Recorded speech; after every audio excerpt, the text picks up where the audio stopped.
Good evening, Tom Maddox with ABC News.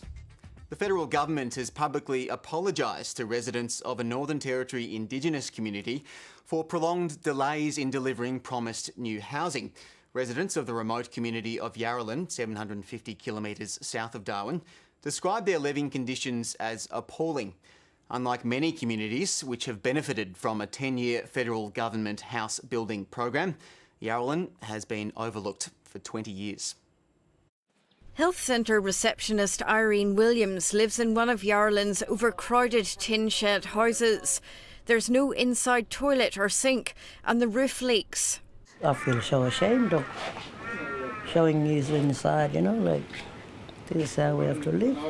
But unlike other remote communities given housing upgrades under a 10-year Northern Territory Commonwealth programme, Yarralin was overlooked. It hasn't had any new houses for 20 years. Teacher Samantha Campbell has 11 people sleeping in 2 bedrooms. So this is my daughter's room. Fiona and Monique, they sleep in here. My eldest one, she sleeps with 2 children in 1 bed. We're in the 21st century now and we're still back in the dark ages.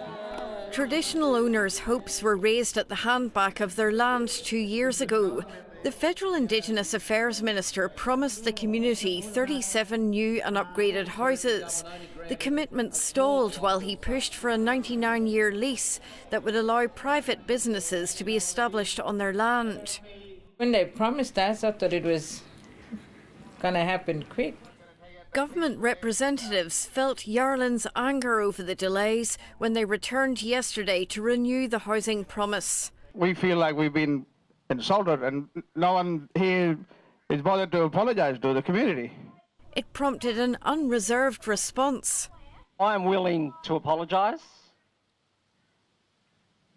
on behalf of the Australian government for that delay. I decided that I would make an unprecedented step is to move away from the township lease to allow a further 5 years for them to be able to consider that, given that they've only just had their land back. So I've released houses. The government's promised to start building houses in Yarralin by October. Other overlooked communities are worried they'll miss out again. The Commonwealth has only committed another 5 years of money.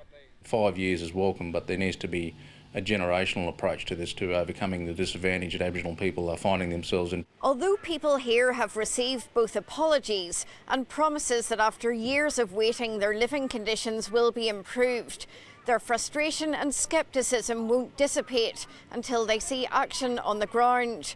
Jane Bardon, ABC News, Yarralin.